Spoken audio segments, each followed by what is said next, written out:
নমস্কার, আশা করছি সবাই খুব ভালো আছেন। আজকের একটা নতুন রেসিপি নিয়ে এসেছি, সেটা হচ্ছে গোবি চাপ। আমি দেখুন খুব সহজ পদ্ধতিতে এটা করে দেখাচ্ছি। এখানে নিয়ে নিয়েছি একটা গোটা ফুলকপি, সেটাকে জলে হালকা সামান্য ভাপিয়ে নিয়ে তুলে নেব। তারপরে কড়াইতে দিয়ে দেবো ঘি, ঘিয়ের মধ্যে সেই ভাপানো ফুলকপিগুলোকে দিয়ে হালকা লাল করে ভেজে তুলে নেব।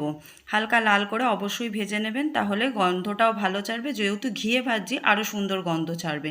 সেই কড়াইতে দিয়ে দিলাম অল্প সামান্য সাদা তেল, দিয়ে দিলাম একটা গোটা পেঁয়াজ কুচিয়ে। পেঁয়াজটাকে ভালো করে ভেজে নিয়ে তুলে নিলাম, তুলে সেটাকে মিক্সিং বলে দিয়ে পেস্ট করে নেব। অবশ্যই ঠান্ডা হলে পেস্ট করবেন।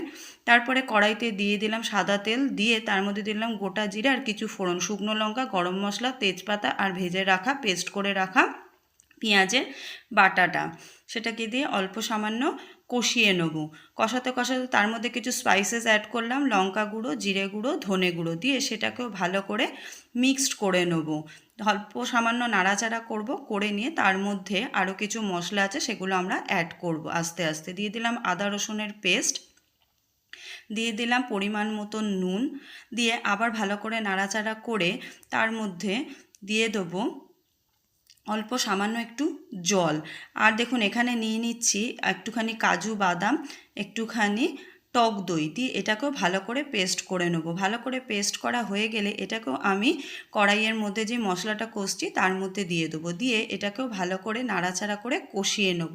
ততক্ষণ কষবো যতক্ষণ না মশলা থেকে ভালো করে তেল ছেড়ে আসে। দেখুন আমার মশলা থেকে তেল ছেড়ে এসেছে। মিক্সিং বলে অল্প সামান্য একটু জল দিয়ে সেটাকেও দিয়ে দিলাম মশলার মধ্যে, দিয়ে সেটাকে দিয়ে আর একটু ভালো করে কষিয়ে নিচ্ছি। ভালো করে কষানো হয়ে গেলে তেল ছেড়ে আসবে, আপনারা সেটা বুঝতেই পারবেন। দিয়ে দেবো তার মধ্যে হালকা ফ্রাই করে রাখা গোবিগুলোকে, দিয়ে এটাকে দিয়েও ভালো করে কষবো।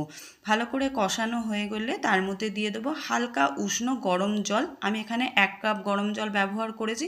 আপনারা এখানে অল্পই জল ব্যবহার করবেন, কারণ গ্রেভিটা খুব মাখা মাখা হবে। আপনারা একবার ট্রাই করে দেখবেন, খুব ভালো হয়। দেখুন আমার এখানে গ্রেভিটা ফুটে উঠেছে, তার মধ্যে আর কিছু মশলা অ্যাড করব, তাহলে আমার রান্না একদম তৈরি। দেখুন ড্রাই রোস্ট করে রাখা দিয়ে দিলাম কসুরি মেথি, 1 চামচ চিনি, গরম মশলার গুঁড়ো, আর দিয়ে দিচ্ছি অল্প সামান্য একটু ঘি।